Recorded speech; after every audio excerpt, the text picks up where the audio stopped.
Yo, what's up, man? Y'all know it. Hey, you remember this? Is it that time again? I don't know, but I know them birds is back, baby. Yo, man, I don't even know. Did y'all see the game last night? Oh man, do I have a show for y'all? I'm telling you, got a show for you. I got a show for you. But look, it is that time of the season. The birds is back. We are about to tap into some next level stuff. But before we even go there, before I even start talking about it, how about we just go ahead and we get this show rolling? So that's what we gonna do, y'all. All right, let's get ready.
What up? What up? What up? What up? Welcome back, to Philly Sports Rant. I'm your host Tom. I'm back. I'm energized, man. I was over in Cali. Man, it was rough. I'm sorry. I know I gave you a little smidget of a show I was gone, but I'm back. You know what I'm saying? Let's go birds. Let's go birds, baby, with the countdown. Love it. Thank you, man. Thank you. Appreciate it. Normal guy, I appreciate you, man. You're definitely a good supporter of mine, man. I appreciate it, bro. Um, but yeah, I'm back, man. I had a good time over there in California. It was tough trying to get used to that time change on Sunday with the games and lineups and fantasy football. Man, it was crazy. Then the internet storm started going crazy. I don't know what it is over there, but the internet sucks over there, man. It was just going crazy over there. You know what I'm saying? What's going on, my man Jeff? What's up? What's up, man? How you doing? All right. But yeah, man, it was wild. I couldn't even get hot, enjoy the games, the pregame show that we had going on. I said, God dang, I'm leaving my boys hanging, but nonetheless, they let me know everything was good. I appreciate y'all, man. Shout out to Hardcore Sports Network, man. Appreciate y'all, brothers, man. Y'all some good people. But yeah, man, wonderful game last night. I was amped. I was happy. Finally, Jonathan Gannon, man, I don't even know where to start at. He did a heck of a job. Gotta give him mad credit. So we're gonna dive into a bunch of stuff. But before we do that, man, let me just make sure everybody know you're checking out the one and only Philly Sports with your host Tone, part of Hardcore Sports Network. Let's talk sports. Make sure y'all sub up. Make sure y'all definitely hit the like button, notification bell, so you know anytime any videos and live streams are coming up. Follow each and all of everybody that's tapped in with Hardcore Sports Network, man. Y'all stay on the tune. Make sure y'all follow. You know what I'm saying? I appreciate it, man. I appreciate all the love from everybody. You know what I'm saying? What'd you say? I'm kind of smoking that Titans pack. I got you. Who did my intro, man? We know who did that intro. Randy, what's up, man? Come on, man. Come on, hop up here. Let's have a good time, man. You know what I mean? Are you working, bro? You don't look like you working. But if you are, I definitely appreciate you taking the time out to tap in the show, man. My nigga. Appreciate it, man. But yo, man. All I can say was I enjoyed it. I enjoyed the game. I was tired as heck. I fought through sleep and everything because my clock was just throwing off, man. That West Coast, East Coast, West Coast, East Coast, it was throwing off. But look, man, I'm working on some things. Y'all definitely keep me in your prayers. I'm going to still be putting content out, but who knows, man. I may have to go to the West Coast, man. I'm doing some things over there, connecting with some people. I love connecting with people, good people. I just don't connect with everybody. I can love connecting with good people. This is why I'm part of the Hardcore Sports Network. I love them. Get familiar with Let's Talk Sports. You know what I'm saying? They seem like they're doing some good things as well. I just want to show love to everybody, and more importantly, I want to talk sports. That's what we do this for, right? We love talking sports. We want to entertain and have our voice put out there, and then create platforms for others to kind of have a voice. So again, thank y'all. Support everybody. I just love it. Everybody, we know. Hey, look, man. I can't say what happens in Vegas, stay in Vegas. Well, what happens in Cali, gonna stay in Cali, man. You know what I mean? That's what we gonna do. But ask a question though, man. So we can dive into this a few things. One of the things I want to talk about for sure before I ask the question, one of the things I want to talk about is, how did you feel about the Eagles defense? We're going to talk about Jalen Hurts. Is he worthy of getting some paper? We're going to talk about the wide receivers and the contribution from everybody. We're going to talk about, do we have an old school? This is for you, my man, Jeff. Appreciate you, man, but doing good also. Do we have an old school Philly, New York Giants thing brewing? Could we possibly have that? You know what I'm saying? So we're going to talk about it. Then we're going to also talk about, it was pretty good defense, Normal Guy. Appreciate that, man. It definitely was. Then we also going to talk about, as far as some of the things I felt like we could have improved on. We got to keep it 100, yo. That's one thing about me. I'm going to always keep it 100 no matter what, okay? I'm an Eagle, diehard Eagle fan. I bleed green all day, every day. That's never going to change. But I'm a realist as well. So we had an excellent, wonderful game, great defense, great offense, great play calling. But there's always things to improve on. And that is, oh man, I think so. Jeff, I'm not gonna lie, man. I'm almost feeling like we're gonna run into each other. Maybe I can't remember exactly when we play our first game, so I won't say undefeated, but I think it's gonna be division. It's gonna be on the line. I think the Giants are gonna start off. I can see them getting so I need and not get a big head. You know what I'm saying? We're gonna see. I'm gonna say the Saints, the Bucks is the biggest rivalry in the NFL. Yeah, about rivalries. Yeah, I want the Giants and the biggest rivalry in the NFL. There's so many rivalries out there.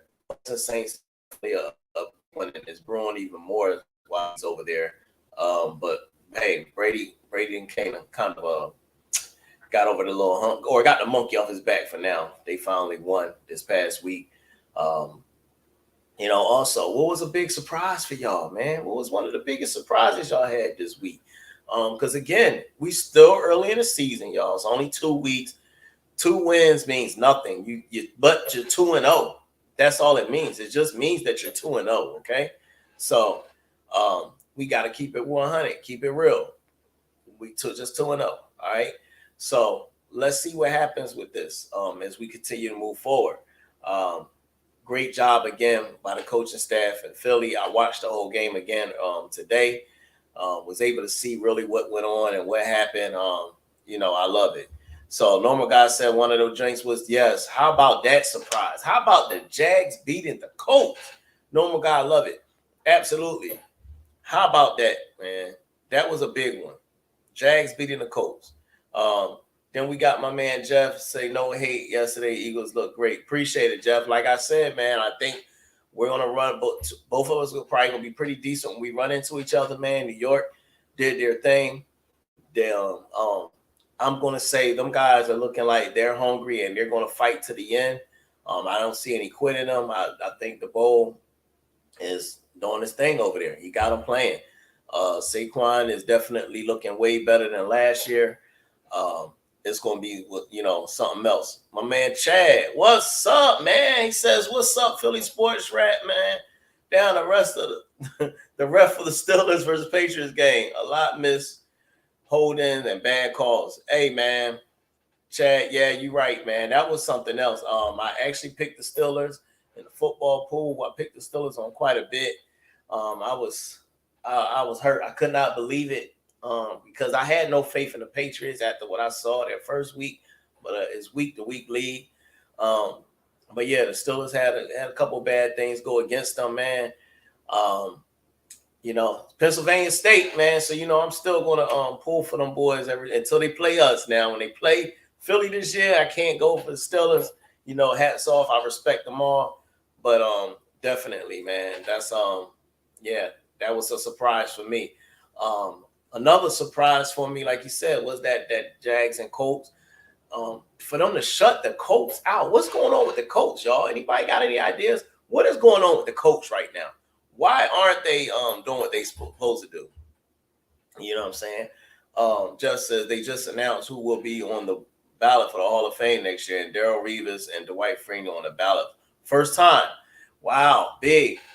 And I have no nothing against that. I feel like they both as well deserve. I like Darrell Reeves. He changed the game with that shutdown corner, Reeves Island. Dwight Freeney was always on the quarterback back, man. Dwight Freeney was a problem over there at Indy. You had to definitely game plan for him. That was a problem. So congrats to those guys, Dwight Freeney, Darrell Reeves. Thank you, Jeff, for the news, man. Chad says, plus Mac Jones was crying a little baby saying, so Steelers pushed him when no one even touched him. Hey, look, I'm going to say, bruh, you in the NFL. Stop crying, okay? Stop crying. I was told today that somebody felt like the Eagles was being bullies because they was pushing guys. Well, we in the NFL. We ain't supposed to just push you. We supposed to smack you hard as we can, okay? We ain't got time for no crybabies out there. All right, cut it out, man. You know what I'm saying? Then with my man Normal God don't know Matt Ryan. I didn't know Matt Ryan had a 35 passer rating. That's pretty bad. Oh yeah. So maybe they should have stuck with Wentz a little longer.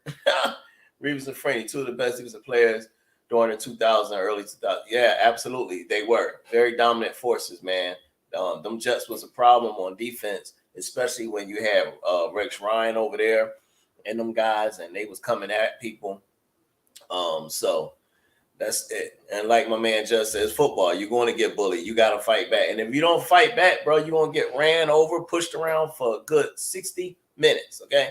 It's going to happen. So you're going to have to play some ball. It don't even matter, period. But Matt Ryan, them Colts, let's talk about that a little bit. They definitely look like they need a quarterback. I don't know if Matt Ryan is it. He's struggling. And it's early in the year. And again, I was over in the West, so I didn't even get to see any of that game. What happened with where was the running back? Where's the running game? Last year they pounded people. When Wentz was the problem, they started pounding people last year. Pause on that. But yeah, they did. Chad says Philly Sports Rap. Steelers backup running backs. Jalen Warren is former Steelers player, fast Willie Parker nephew. Just in case you didn't know that. Actually, I didn't know that. And Philly Sports Rap love any kind of new news, man. Definitely, y'all. So y'all just fill it in. That's what this is about. This is why I do my chat. I want the fans and I want others to have a voice and be able to get off what they want to get off and say how they feel about their teams, even though I'm talking about Philly teams. You know what I'm saying? Get y'all stuff off. That's what we here for. We'll talk about it. You know what I mean? Stay tuned. We got Let's Talk About it, and that's going to really be geared around y'all comments in the chat. My man Randy, Next Shift Randy, and Philly Halftime, I got them part of that. We're going to be getting ready to do that this week. We had talks of possibly doing it tonight. So again, if you didn't hit the notification bell, hit it so you know when it come out, because that show is going to be geared. That's for the fans. That's for the fans and those that support the network, those supporting Hardcore Sports Network. Be a part of it. Let's have a good time, guys. You know what I'm saying? Colts haven't recovered since Andrew Luck. Absolutely. Retired back in 2019. Yeah. Yep. Says they going too much with the quarterback retreads instead of getting their own. Absolutely. That is a reason why, for the longest time, I used to beat up, which is now known the Commanders. This is why I used to beat them up so much, because why y'all keep going to get all these old guys instead of spending your draft capital and getting new quarterbacks? This is why the Colts are struggling. Again, the Texans. All right, Davis Mills is all right, but we all know he's not that kind of quarterback. Come on, man. Go get you a quarterback so then that way your team has a chance of fighting here in the NFL and being successful. That's what it's about. You know what I'm saying? So guys ain't did it, and that's what happens, man. And your team will stay where they are until they upgrade their quarterback position, i.e. Texans, i.e. Colts. To be determined with the Falcons. At least they did draft the quarterback to find out. We'll see what happens with them. Patriots is hoping Mac Jones is the answer. We're going to find out what's up with him. Right now, Jalen Hurts is trying to prove to the Philly that, hey, y'all don't sleep on me. I am the quarterback. It's 2 weeks in. We'll see. I'm very impressed with what I'm seeing, but we will see. You know what I'm saying? Who else, y'all? Any more surprises? What's up? What about this 49ers situation? They just lost their man, Trey Lance, for the year. Horrible, horrible injury. I feel bad for him. But he's gone for the year. Trey Lance now, he got to hold it back. But I know the one thing, the 49ers probably said, I'm glad we didn't just get rid of Garoppolo, because now I think, honestly, Jimmy G being on fire, as my man Jeff just said, Jimmy G is engaged. With Jimmy G being engaged, I feel like this 49ers now, again, go back to last year. We're going to see Debo start getting off for those that got him in fantasy football, because he has been just null and void, for real. Again, I didn't see Sunday, but I ain't seen from the highlights and things, I ain't seen nothing come from Debo yet, for real. I think they need to, I don't know, man. They had something going with running him and stuff like that, but they also got to use him better as a receiver. But again, Jimmy G is back. Wait till when Kittle get back, we're gonna see. I still think you cannot count the 49ers out just yet. The Seahawks, they're gonna need a quarterback. I said it. They won that first week. I did not think they could, first of all, but they won that first week mainly because of, they were hyped. Seattle was hyped. Russell Wilson was coming back. Everybody was ready to go. 1 week go by. Guess what? Done deal. Normal guy. Yeah, going back to you. Oh, man. How about that Cardinals comeback? That was fire. That one I did get to see because I was sitting down eating at the time. And, I was over there in the West Coast anyway. So that was definitely around the time. That was good for me. These East Coast games, you got to be up super early in the morning catching them over there. But yeah, how about that? The Cardinals and that crazy comeback, man, with Simmons making that hit at the end of the game, coming from over there in Clemson. He used to get on my nerves over there. So everybody know I'm a Florida State fan with the college football. Florida State, Penn State, I love them. Yeah, that was big. Let me go back to some of y'all stuff. 49ers, let's see what you got here. Jeff, 49ers have the talent to make it to the Super Bowl. Can Jimmy G do enough to take them there? We'll see, man. I don't know. We got Texans. Normal guy says Texans almost beat the Broncos. They did almost beat them. They just can't get over that hump. I still say it's the quarterback, normal guy. I still say it's that quarterback. Says Packers responded to even though they beat a bad Bears team.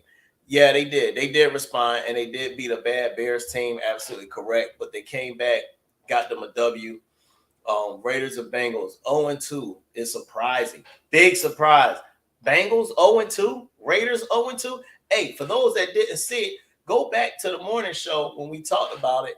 For the brief time I was up there, that was one of my biggest things. I said, yo, why is it that every time Josh McDaniels get a team as a coach, they struggle? I went back. They struggle, man. You know what I'm saying? So we're going to see what's up with that. But they're 0-2 right now. I wish my man Randy was here. How many teams make it? Let's look at the percentages from 0-2 teams that ends up making the playoffs. You know what I'm saying? That's going to start happening. You're going to start seeing that come up about 0-3 teams, 0-4 teams, I'm a Bengal fan. We need a W. Bro, y'all, I was just saying, man, what's happening, Flame? Appreciate you tapping in, excuse me. Appreciate that, man. Um, Everybody that's tapping in, yo, I appreciate it. The live is stepping up, is picking up. I appreciate y'all. Make sure y'all hit the notification bells. Like I said, so y'all know when I'm dropping. Hit the like button, share the videos. We're trying to get it out there. We're going to dive into, yes, I'm all Philly, but we're going to dive into everybody teams. Like I said, maybe this evening. If not, I know coming up here this week, we got this show. Let's talk about it. I'm going to be doing with my man next shift, Randy, Philly halftime. Let's talk about it. Is geared for y'all. I want y'all coming in, asking the questions, talking about your teams. That show is geared for y'all. Let's talk about it. Make sure y'all are on. Make sure y'all tune in. Let's have a ball. That's what it's about. You know what I'm saying?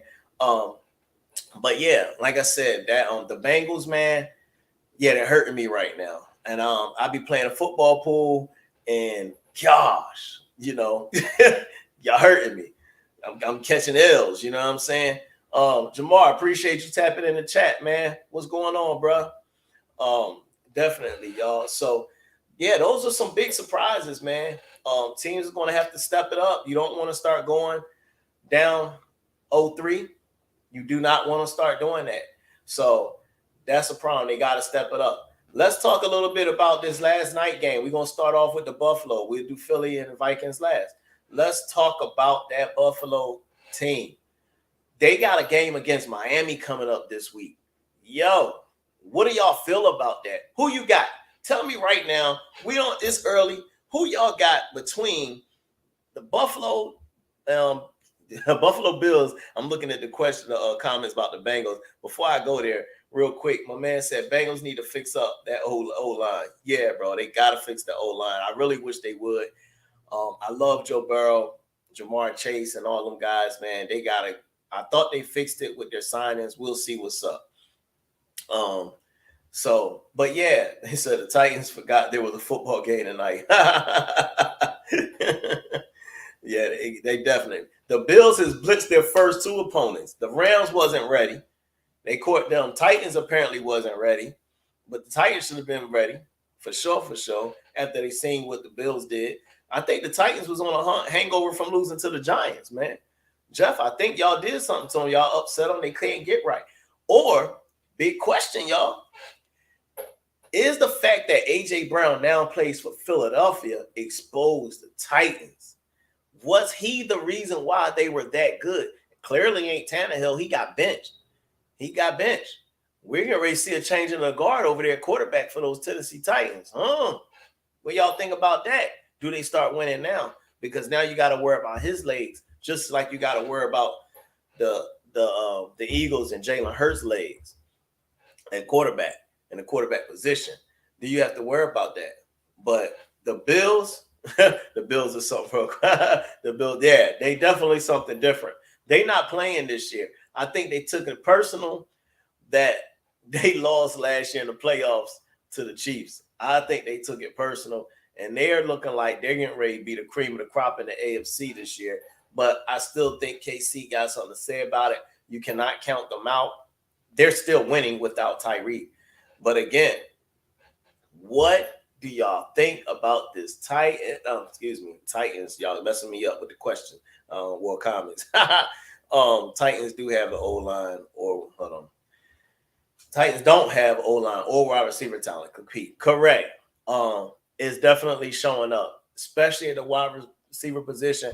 I'm glad we didn't get Trey Burks. I was big on Trey Burks coming out of college. I'd rather have AJ Brown. Rather have AJ Brown. He's definitely a difference maker. He has definitely helped our offense big time. Everybody is stacking that box. There you go. Come on, hey Jeff, man. You trying to be on the show, homie? You trying to be on the show? But they definitely stacking that box. And they're hurting right now because now they feel nobody's scared of the wide receiver position. Nobody's scared of the wide receiver position. Titans got exposed with Kevin Byard. Yeah, bro. They definitely got exposed with Kevin Byard. I gotta agree with you on that one. I looked at some of those highlights.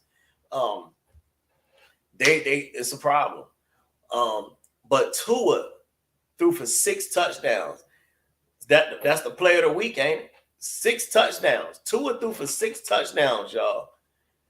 They couldn't do nothing. Waddle and Tyreek Hill is proving that they're going to be a problem this year. If they can stay healthy, Miami going to be a problem. Are they good enough to knock off the Bills? Yes or no? Comment in the chat right now. Bills yes or Miami yes or Miami no. If you think Miami can beat the Bills or not beat the Bills. Can they beat the Bills? Who wins the division this year? Let me know in the chat. If you're on, let me know who wins the division this year. This game is going to be big. This is going to be a big game. This is going to be one of the early season big games. Bills and Dolphins. Tyreek Hill and Jalen Waddle are scary. Absolutely. As a dual wide receiver and speed route running skills. Man, I got to agree with you, bro. They're a problem. They're a problem. Jeff says, no, they aren't. Bills have the D-line rotation to get consistent pressure on the Dolphins O-line and Tua. Wow. Got you. Okay. All right. Miami, no. It will be a close game. 34-31. Dang, y'all don't believe in Miami, man? No upsets. Bills are the most talented team in NFL. All right. Okay. Man, I think they split this year. I think somehow Miami figure out a way to win one. You know how division games be, y'all. You got to take out everything, go out the window. It's just like when Philly and the Giants play, bro. Everything goes out the window. No matter how good the team is, it's a battle. Unless somebody get to turn the ball over a lot doing dumb stuff. It's always a daggone battle, man. Bill, now that is a problem. That is a problem. They still don't have Tre'Davious White at the cornerback position. That is a problem. Whew. I don't know what they're gonna do about that.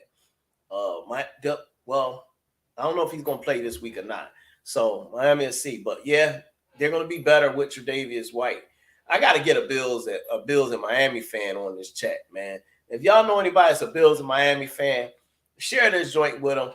We gotta have a convo this week as we talk about that game. I might do a special little pregame breakdown with this Bills in Miami. This is gonna be good. It says when he come out, they would nearly have no weakness. Yeah, I have to agree with you, man. I have to agree with you wholeheartedly.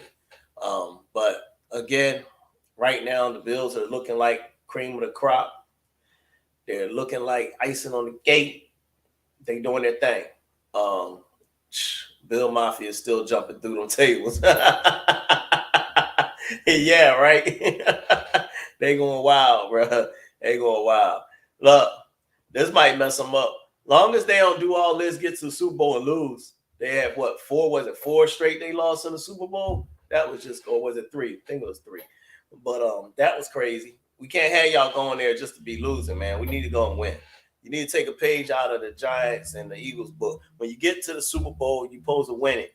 That's the whole thing. It ain't about just getting there. Win the game. We play to win the game. Oh, man, said it. All right. So, last night, let's talk about the other Monday nighter now. We finally here. Last night. Right now, we got Eagles, Giants, both undefeated, leading the division, looking like they're going to make some strides here in this NFC. For me, Giants, Jeff, I feel like y'all got to beat the Cowboys. You got to beat the Cowboys for me. I'm always against the Cowboys, so this is the one week I will continue to root for y'all to keep winning. Beat the Cowboys. If you lose to the Cowboys, I think it brings y'all down a notch, and then it kind of like, all right, Eagles is top of the division. Because I don't see the Cowboys beating us. I hope we don't be too high on the hog and lose to the Commanders. I don't care. We need to beat Wentz. Wentz is turnover prone. So I'm expecting both teams to still be 3-0. We're at the top of the division. I'm expecting the Giants and Eagles to end up being 3-0. We're going to see.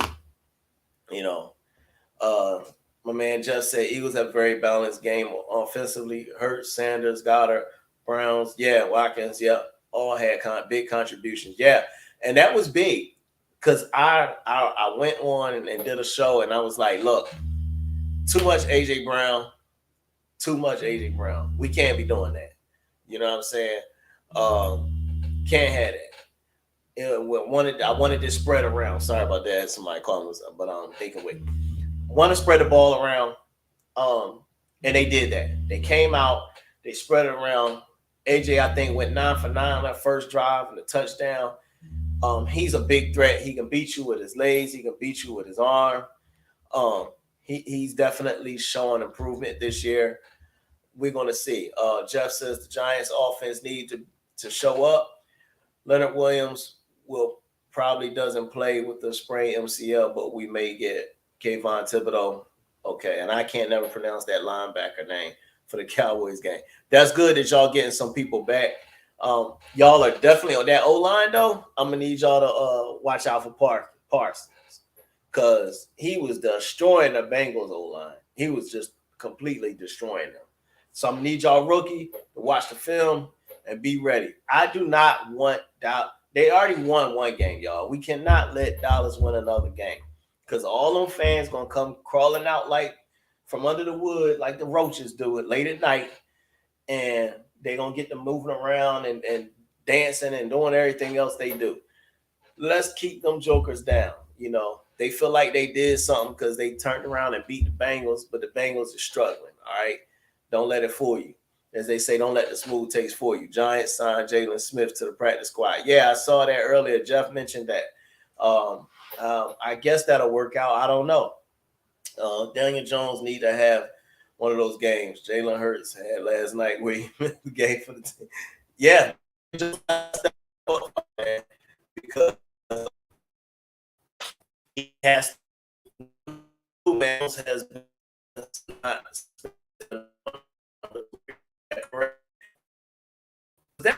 some bull or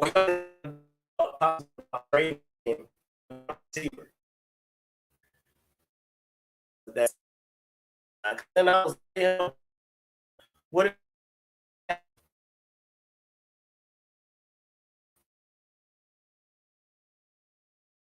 name right now. I'm gonna look like my stream trying to ask me for some. I don't understand what it is about these signals, man. It's crazy, but not spectacular. Yeah, I'm gonna look like my reception. So y'all just bear with me. Don't leave. We're gonna fight through this jank. Look like my signal trying to act up. I don't understand it, but you know. Yeah, man. I know my mic messing up. Thank you. I know, man. Hang in there. Hopefully y'all still can. Y'all hear me right now? I see it's trying to act up. I'm gonna start connecting my router if need be, so then I won't have that problem. But it's not close by. I'm gonna have to go get me one of them real crazy long cord just in case. My man Jock on board. What's up, man? What's going on, man? Eagles flying high. I'm good, man. I'm doing all right. Over here fighting Wi-Fi right now, man. I just come from this long trip. Was excited to get up here, do the show, and talk to everybody. And then Wi-Fi want to act like they going crazy, man. What's up? Thanks, Jeff. Appreciate that, man. But yeah, I'm gonna go ahead with the game before it act up on me again. So yeah, like I said, offense, Eagles did their thing. Jalen Hurts looked good. They spread the ball around. So Eagles Giants right now at the top of the division. Felt like the play calling was great. I love the play calling. I really did. Play calling was dope. Good job. And we're gonna see what's up. You know, he said we can't let the Cowgirls win another game. In facts, bro. Look, we cannot. Jeff, Jeff, I'm telling you, man, we cannot head on. Cowgirls cannot win another game, bro. They coming out like the cockroaches, bro. We can't do it. We gotta keep them down. Get the spray out. You know, they run when you get the Raid spray. Get the Raid spray and spray. And for all those up there laughing at me, I ain't got no roaches in my crib, all right? But I grew up in Philly, Germantown, Philadelphia, and there's plenty of them up there, all right? But, you know, I don't live up there now. I just go visit my fam. Shout out to my family, those that's up there in Philly, that's watched the show or taps in, man. I love y'all. I'll be up there. I'm going to be up there for a game, of course. Definitely. I always do that. But that's what's up. On the defensive side of the ball. What he say? This is it. This is it right here. Bam. Gannon blitzed. And look what happens. Yeah. Gannon blitzed. Look what happens. With Jeff, yeah. Well, as long as he get going until y'all play us, Jeff, he can get going all he want. But y'all got to do something at that wide receiver position, I think. So just so they not getting a W in your house. Yeah. So let's talk about that defense last night, y'all. So I harped on it big time. I said, yo, why in the world are we not blitzing? Why aren't we? We improved the corner, so we should be able to blitz, right? Come up, jam press, get after the quarterback, make him get rid of the ball early, right? Guess what happened? Slay could have had about 4 picks last night. He dropped a lot of them. He walked away with 2. He could have had more than that. He dropped a few. Fletcher Cox, didn't he ever? Fletcher Cox looked like he just came out of Slay destroyed Jefferson. That's a fact. Cox looks like he came with a big fountain of youth out of there because he was balling. Reddick and Sweat were good. Yup. I think they're going to get more and more comfortable, y'all. We're going to see about that as we go on. Especially Josh Sweat. I think he could be a star this year. But Slay shut down Jefferson. We blitzed, and Jefferson could, a few plays, especially in that second half, it was like he was running Jefferson routes. You would have thought he was in a huddle and knew what the route was. You know what I'm saying? I don't understand it because, or I think Jefferson just got halfway with his routes because he was frustrated, couldn't get open, what have you. Slay won that. And the crazy thing is, Big Play Slay's son is a big Justin Jefferson fan. So Big Play Slay said, look, son, I'm the fan. I'm the one who you need to be rooting for. So in one of those balls on the second pick, he said he's giving that ball to his son. The first one we all know went to James Harden. Harden, you better show up, man, this year. You better show up for them Sixers, bro. You got a daggone game ball. You better show up. All right. But yeah, Big Play Slay did his thing with 2 picks, 5 passes defended. He was everywhere. Again, I had to watch it again. I loved it, man. He was all over the field. Shout out to the rest of the secondary. I seen Bradbury make a play. Avante Maddox had an interception. He was out there balling. Man, them boys was all over the field. It was almost like you call him lockdown Slay, normal guy. It was almost like they had a chip on their shoulder because everybody was talking about him. You know what I'm saying? He said Slay had more catches than Jefferson. Jefferson 1 catch by Slay. Yeah, facts. We said don't count on James Short. So when he was come on, man, don't do that. I feel the shit so forth. I act right. Gardner Johnson, they all play well back. Absolutely. Glad about it. So, Johnson, I've seen they had all over the field. He was back in the free safety spot. I've seen him blitz. Johnson, there you. He's gonna get better as they get more and more comfortable with the game. Yeah, Mike. Yeah, it's the daggone wild. I don't know what's going on out here messing with my man. It's getting a man. Hey, look, I'm not talking about this. Because the people talk about Minnesota is acting up. Yeah, I see it. I'm trying to hang. I'm gonna keep pushing, and I'm gonna see if I can finish for later this evening. So we really do the let's talk about. So I'm gonna push through, see what's going on because I don't like my content getting all that screwed up. You know what I'm saying? Yeah. But definitely the defense. A few areas that I thought I do see the Eagles got to get better. I will definitely make sure I tap in on that with the let's talk about it later on with my man Philly halftime and my man next shift Randy. Eagles are definitely soul crushers. Yo, they have not been having a good time coming to Philly, that's for sure. Every time they come to Philly, they be getting smacked, yo. Philly been on them because they are definitely skull crushers, you know. That game reminded me of the playoff game the year that Philly in 17 when Philly went to the bowl. They definitely reminded me of that. You know what I'm saying? Oh, guess what? I got a special guest for y'all. Hold on, I can't go nowhere yet. Bam! Bam! What's up, homie? What's up with you, cuz? I am here. Woo. I see you. Here we go. I see you. I was just telling them Eagles are skull crushers. Yes, sir. How does that go? Does it go fly, Eagles, fly? I think that's how it goes now. I think they know the chant. Yo. Oh man. Yeah. I loved everybody had guests on throughout the week or were a guest on a Vikings show. And of course, what happened with week one and everything else with the Vikings and the Packers, they're all mad hype. Justin Jefferson went off. But I kept saying in all the chats, I was like, did you not see that Christian Watson dropped a wide open pass? That would have been a touchdown. That would have been 14 points. There were some other times where they dropped the ball. Like the Packers actually shot themselves in the foot more than the Vikings actually beat them. So I kept saying that, and they were, no, Justin Jefferson's going to go off. You guys got no one that's going to be able to cover him. Oh, okay. Yeah. Explain to me what happened last night then. Because it's like, no. So the first game proved to me that the Packers shot themselves in the foot more than the Vikings beat them. But we showed that they can be beat, and also that primetime Kurt is now 2-10. 2-10, man. That ain't good, bro.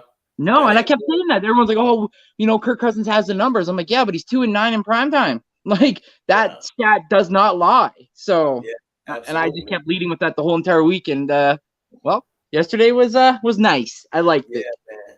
I enjoyed it. Normal Guy said, "What's up to you, Randy?" What up, Normal Guy? What's up, baby?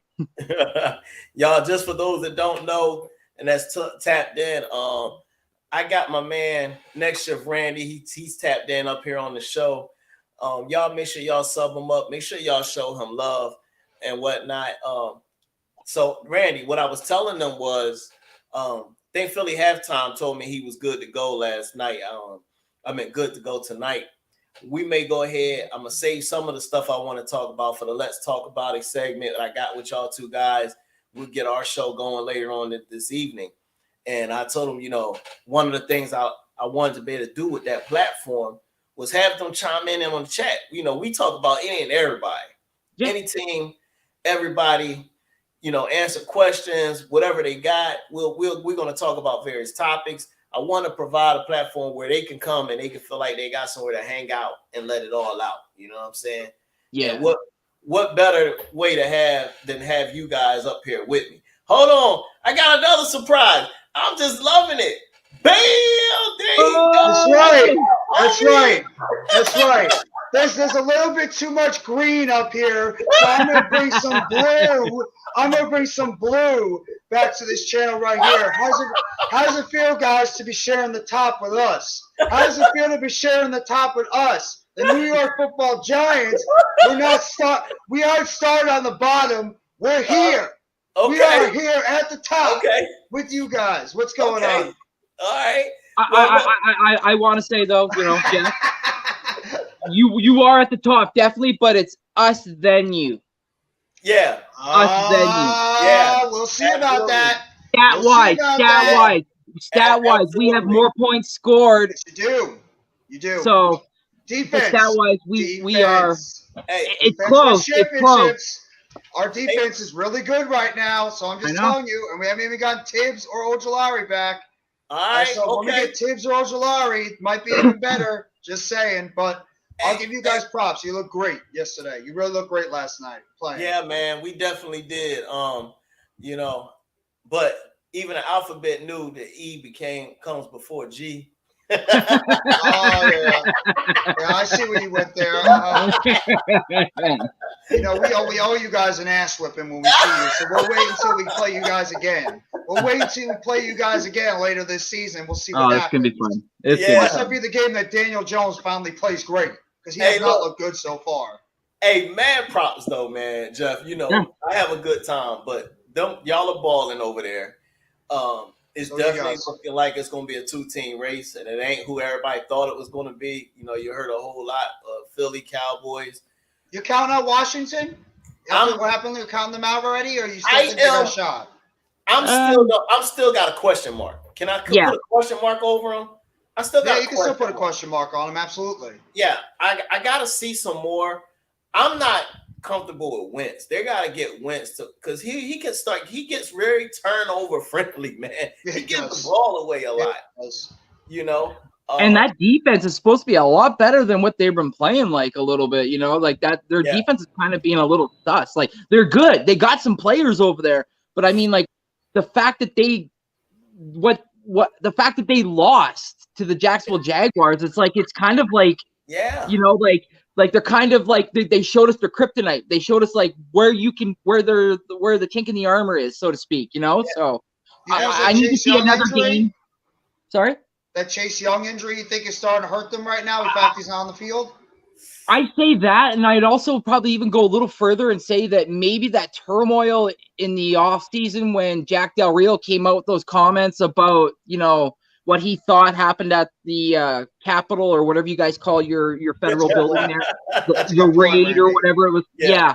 I think that created a little bit of a riff inside the locker room that we're not accustomed to seeing right now because we're not there. But I feel like there's a little something going on under there. Now, I could be just pulling at tea leaves and there could be nothing, but I'm just kind of leaning towards there because like that game they should have had, man. Like they should have had that game, but for some freaking reason they just kept shooting themselves in the foot. Yeah, so, they did. That's a game they should have won. Absolutely. Exactly. So like Tone said, I definitely want to see. I need to see maybe another game or two to see what I think from them. Now, mind you, their next game, well. Sorry. Yeah. Sorry for them. It's a revenge game for It's a revenge game for Wentz, so you never know. You never know. I mean, that's the game that Wentz plays well. Exactly. Playmakers. That is very true. And I don't want to ignore you, Jack. Yeah, we know New York need to handle the Cowboys. Yeah, we do. Cow bitches. We owe them. We owe them so bad. After how much they've beaten us over the years, we owe them an ass whipping next Monday. We owe them. Oh yeah, right. Sorry, no. What? So, to tap back in on what you said about Wentz revenge. Well, we seen how it went for the last person that wanted revenge, right? So. I hope he give the guys something to be focused. I think I wouldn't be surprised if Rager had got the Eagles fired up. It's possible. He might have got them fired up talking about revenge. And they was like, oh, you're not coming in here beating us. We're not going to let you beat us. So, I don't know. We will definitely see. But once I meant to say the Lions. Sorry, I misspoke. The Lions. Commanders should have beat the Lions, but the Lions. Got you. Lions give the respect. Give the respect to the Lions. The Lions are a much better team than people said, and they were one of my sleeper teams from the beginning. I'm like, watch out for that Detroit Lions team. They got something going, and you have to remember they're putting up all these points. They don't even have Jamison Williams yet, arguably their best receiver on the team. Not named Amon St. Brown. So wait till he comes back. And another team, the Jets. The Jets had a big bounce-back win against Cleveland, and Joe Flacco, old man Joe Flacco, passed for 4 touchdowns in that game against the Browns. So the Jets, they got talent too. Yeah, watch and I will say you said the Lions, the Lions that Jeff Okudah, he locked down Devontae Smith against us, and then he also locked down Terry McLaurin against the Washington Commanders. That guy, if he stays healthy, that could be their X factor on the back end. Talent. Absolutely. Yeah. Never not about talent. It's just staying healthy. Yeah. Okudah is balling. The Lions definitely is a big surprise. As back-to-back weeks, they put up over 30 points. I don't think you just accidentally do that. I think they may be on to something. And they're playing for the head coach. They are playing for Dan Campbell. Yeah, and I said it. They have 6 or 7 ex-NFL players that are now coaches on that staff. That makes a difference. That makes people want to play for those guys, man. And they're playing hard. Absolutely. And they're believing in themselves. And one of the biggest things you can have is having faith and believing in yourself. And all bets are off. Anything is possible. You know. Well, you said too, like, look, last year they were in a ton of games. I mean, if it wasn't for that 60-yard field goal by the Ravens, they win that game. I mean, injuries alone last year cost them so many man games. So, I mean, like, if they could stay healthy this year, that could be the Cinderella team coming out of the NFL this year. I could see it. I absolutely could see it. And, when it comes to young teams, one of the biggest things they have to do throughout a season is learn how to win. And sometimes it takes a little time for a young team to learn how to win. And it finally looks like that Detroit – that win against Washington could start propelling them to string together some wins. And I'm telling you right now, one of those guys as a coordinator that's going to be looking for a head coach position next year is going to be Aaron Glenn. Aaron Glenn is one of the best defensive coordinators out there right now. And I'm telling you, everybody throw this down right now. Aaron Glenn by next year is going to be a head coach in the NFL because of how he has that deep defense playing right now in Detroit. Jeff Okudah looks like he's reborn after a couple of years injury-wise. Hutchinson's playing great. I mean, that defense overall is looking like they're looking like a defense that no team wants to play against right now. Of course, they still need some help. I think at the linebacker position, maybe get another cornerback opposite of Okudah. But otherwise, they're playing hard for that head coach. And I really curious to see how Detroit's going to go for the rest of the season. But how about the Colts? What a fraud team! Colts are like a fraud team right now.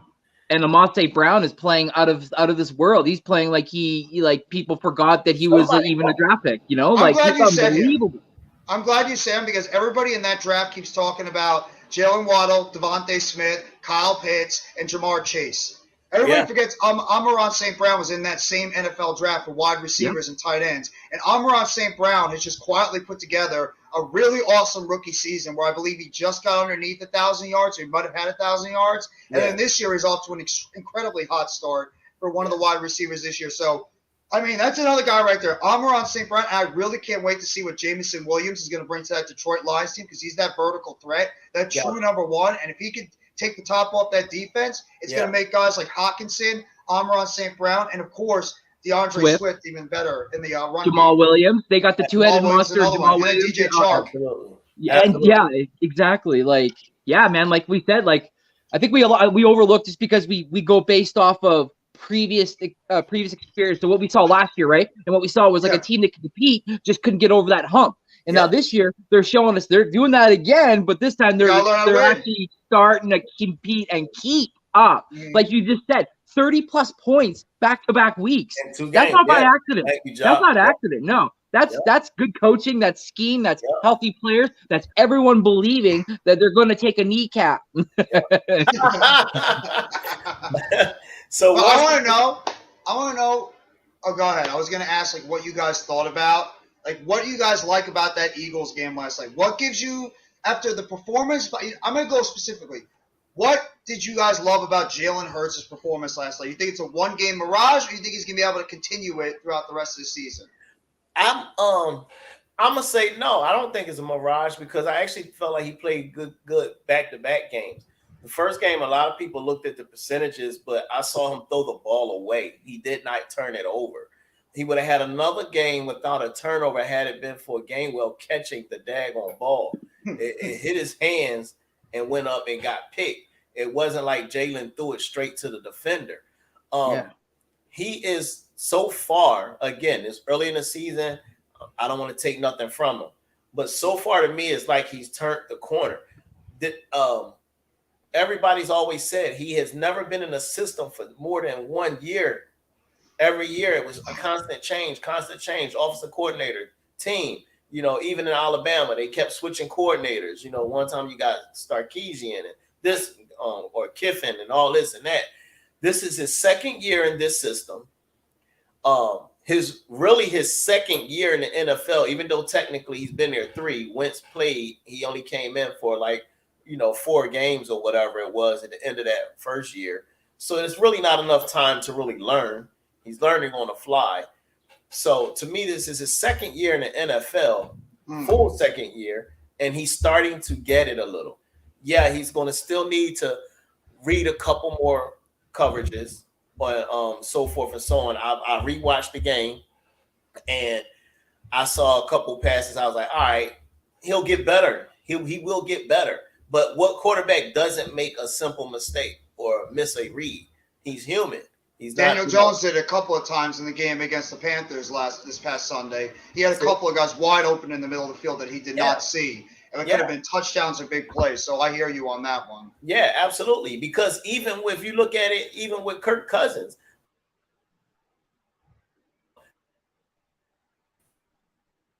did we lose him? It was a lot of drop balls last night from Minnesota. And he also missed. He did miss Jefferson one time. The only time he had a chance, he missed him. Jefferson got open late on he played in a slot. So I think Hurts is definitely moving forward. Randy, I'll let you chime in. Yeah. Like I will say, like I'm not going to sit here and say like like the Vikings never had a shot last night. Irv Smith catches that ball, he's gone to the house. That's 14 points.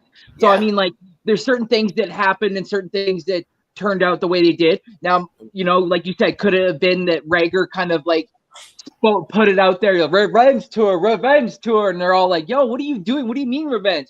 You're called fair catch Rager for a reason. Shut up. But as far as when it comes to Hurts, I will say that pass to Quez, that was like some of his passes last night had me like, oh, okay. Like there's some improvement. And then other passes he had me like, oh my God, him working with Tom House in the offseason. I think he was kind of helping him. I think he kind of gave him some pointers where his elbow needs to be, where his feet need to be placed. Because some of those passes that he had, like, and again, another thing I'll say too, clean pocket. Clean pocket makes everything better. And last night, the Vikings couldn't get home most of the time. Yeah. So he had a lot of time to kind of scan the field, read his projections, and get the ball to the guy he needed to get to. And when all else failed, he checked it down to the running back or tight end. And that is what I wanted to see. I wanted to see this year. Is he going to do that, or is he going to force feed it to somebody? Is he going to try to throw it into double coverage? No, he's now understood that, listen, to win the game, I can take those 3 yards. I can take those 2 yards. And then eventually, third down, it's 3rd and 4, 3rd and 3. And you're like, okay, this is not that bad. We got this. And then quarterback sneak, and he runs up the gut for 15 to 20 yards. So, I'm not going to sit here and harp on him. He does need to work on some things. But so far, what I've seen from him, I am elated, man. Like, I am happy that he has worked on his craft and that he has understood that this team could be his for the future as long as he works and strives for the best. And this guy's done nothing but prove that. So, and the numbers look good too on the team. I mean, you want to talk about balance? You want to talk about balance on this team? I'll give you the numbers right now for the team overall. Miles Sanders had 80 yards rushing, 4.7 yards, 4 yards per carry, and I apologize. They're playing the music right now. I apologize for that one. I'm sorry about that one.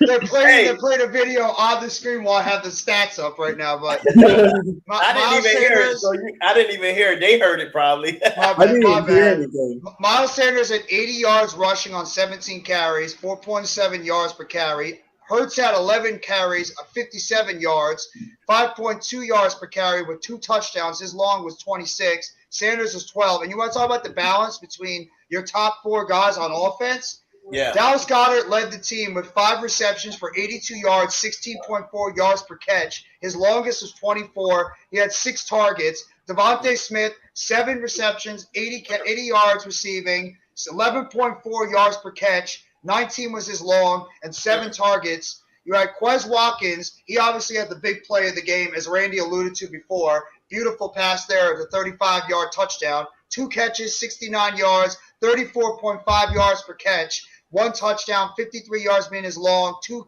targets. And, of course, A.J. Brown, 5 catches, 69 yards, 13.8 yards per catch, 23 being his long on 8 targets. So they all – balanced offense. If your offense is that balanced, there's no reason why you can't have a team that can't go out there and succeed. And Pascal had a couple of catches too. 2 for 14, 7 yards, 8 yards as long as two catches. So I'm just saying right there, that's balance.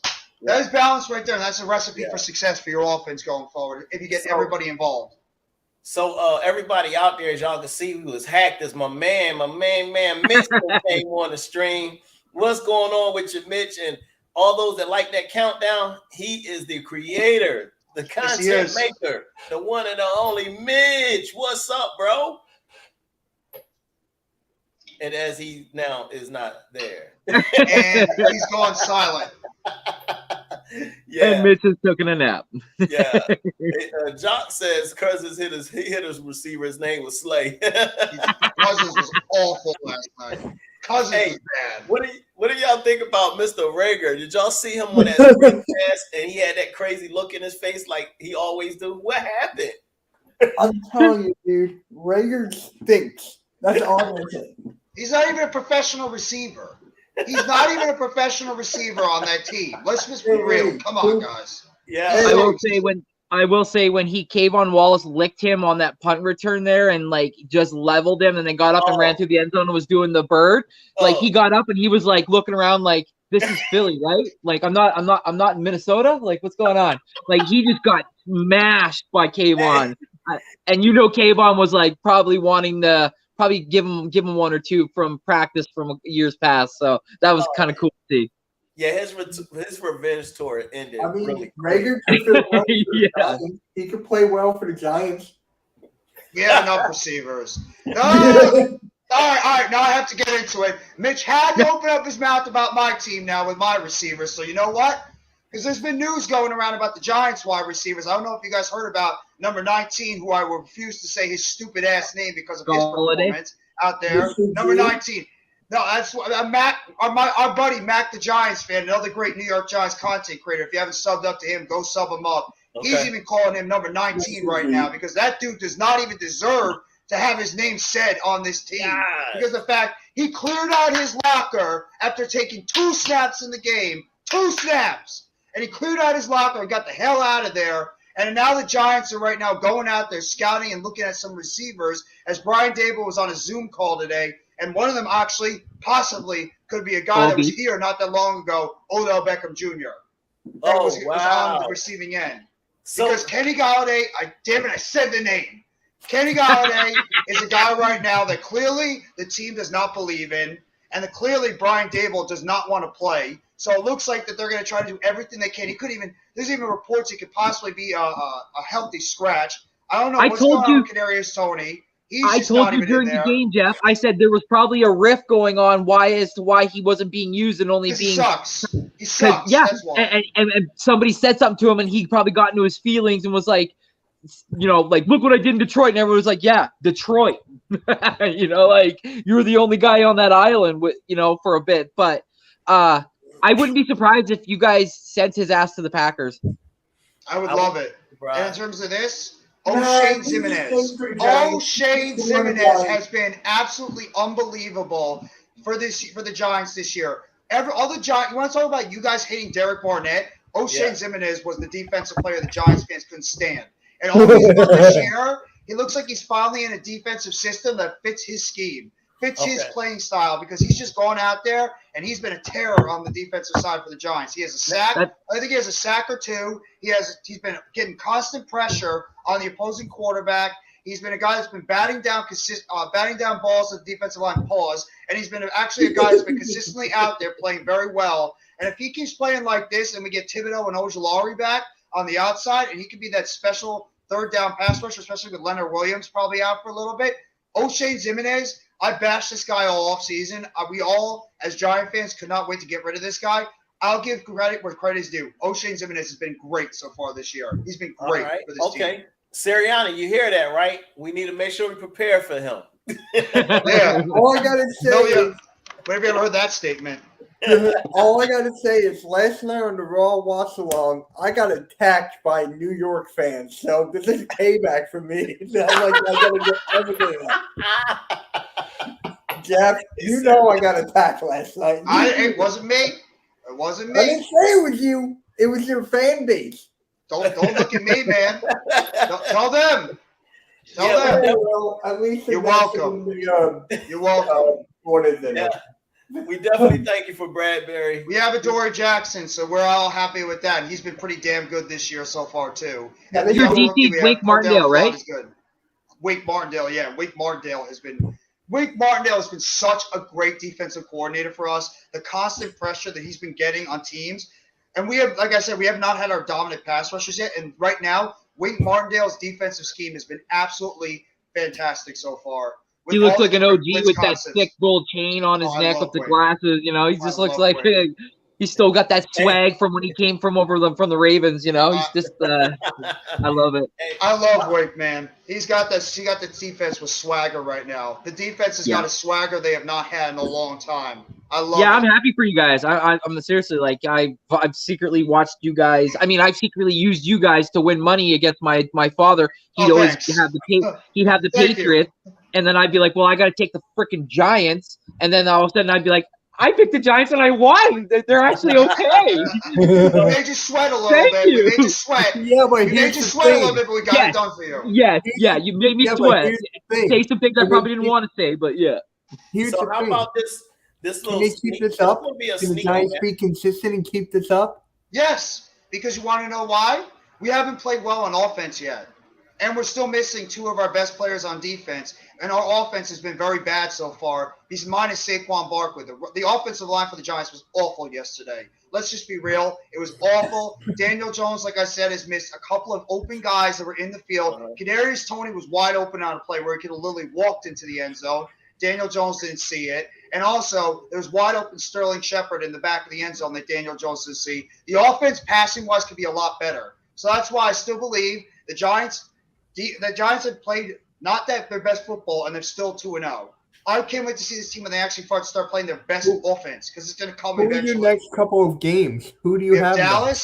We have Dallas and Chicago at home, and then we have Green Bay down in we're actually playing in London in week 5. I see them it's not possible we go 4-0. I see them at least going 4-0. Coles, what's up, man? Appreciate you tapping in on the chat. Coles just said, he felt lonely. Okay, don't brag now. Coles felt lonely. Oh, you're not humbling us, Coles. You're not humbling us. Yeah, nice try, bro. You guys. We are humbling you guys on Monday Night Football in our house. Okay, you guys got a good win. I'll give you credit. Cooper Rush had a good game against the Cincinnati Bengals, but it's going to be a different story when it's going to be guys like Kayvon Thibodeau and Azeez Ojulari coming up against your offensive line on the outside. So it's going to be a humbling right now, but it's first how it can be the New York Giants. It's going to be the Dallas Cowboys because we owe you. We owe you guys an ass whipping. They got a quarterback controversy now. It's either Cooper Rush or Dak Prescott. I like my guy Cooper Rush. He's a good quarterback.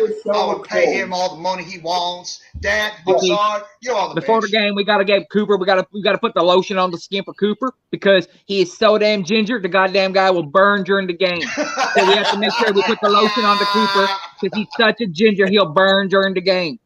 Now listen, I'm Jerry Jones and I own the football team and I know what I'm talking about. Listen, Dak is going to be back, but Cooper is the rush. That's a good one. That's a good one. So Cooper look, is the rush. I'm gonna tell you, a little sneaky matchup though that's gonna happen when the Eagles and the Giants play is Adoree Jackson and AJ Brown. I can't wait. Ooh, yeah. I can't wait. Yeah. They should know each other well. They practiced against each other a lot. Yeah.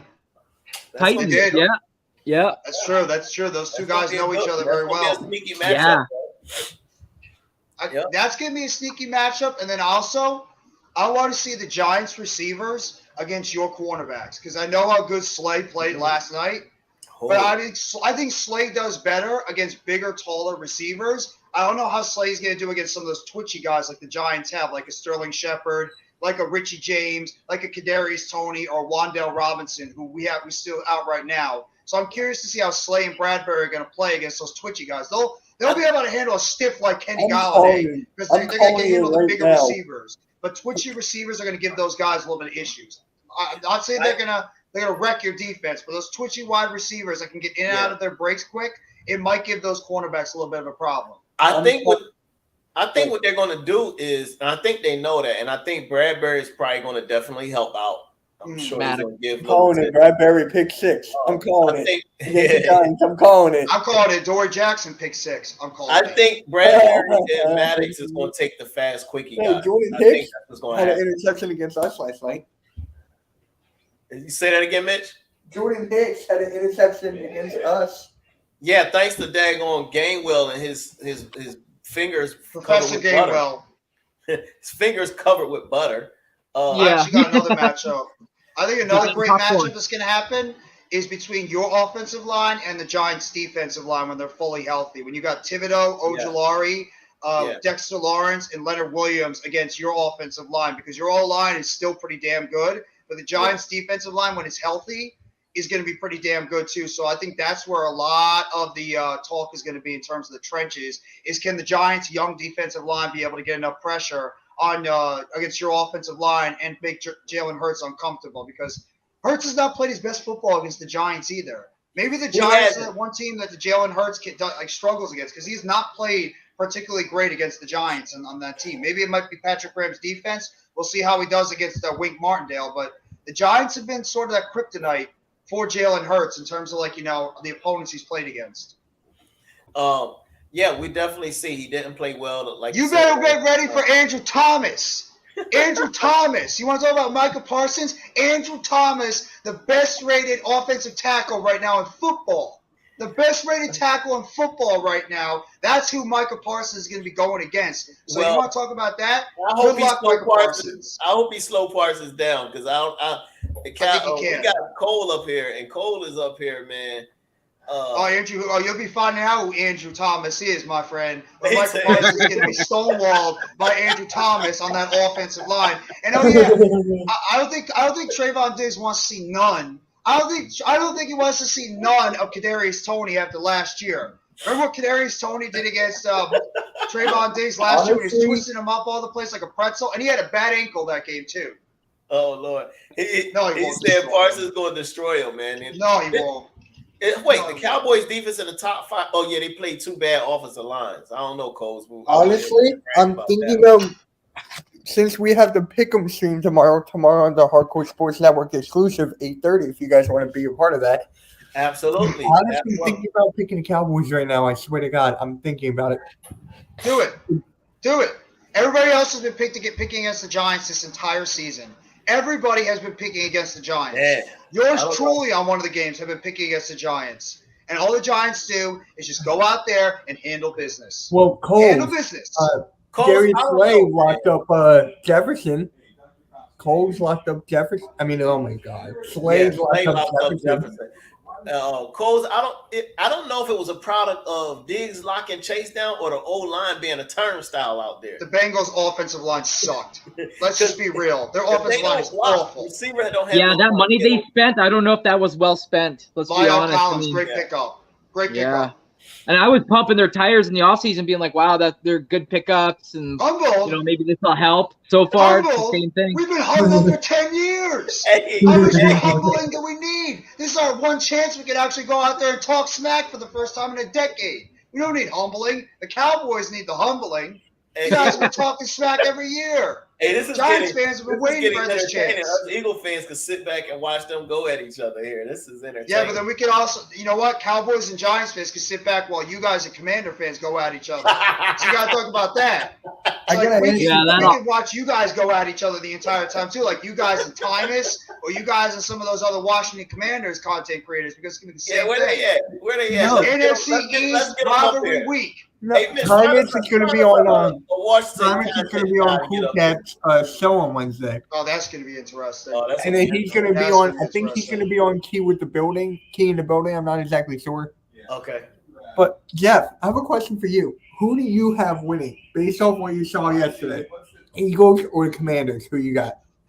I mean, if Jalen Hurts plays as well as he did yesterday, I don't see the Commanders being able to stop that offense. I've said it from the beginning. That Eagles offense is as talented can be, and I even told you guys, I think you guys have the most balanced wide receiver core they've seen in the NFL. A.J. Brown, that big physical receiver that can catch the 50-50 and take those slants. Devontae Smith, that pure route runner that can get in and out of his breaks very quick. Quez Watkins, as you saw last night, that consistent deep threat. And Zach Pascal is that chain mover over the middle. And we saw what Dallas Goedert did as that guy that can block very well and get and catch those seam routes in the middle of the field or even on the outside. And, of course, the running game. I honestly believe that Jalen Hurts can play as well as he did last night. I think the Eagles are going to be a very tough team to stop on offense. Just being real.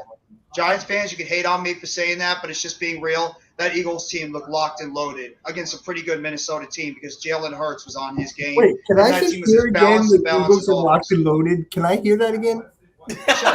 Mitch is crazy. Mitch, shut up. Don't push it, Mitch. Shut up, Mitch. Hey, last night was bad.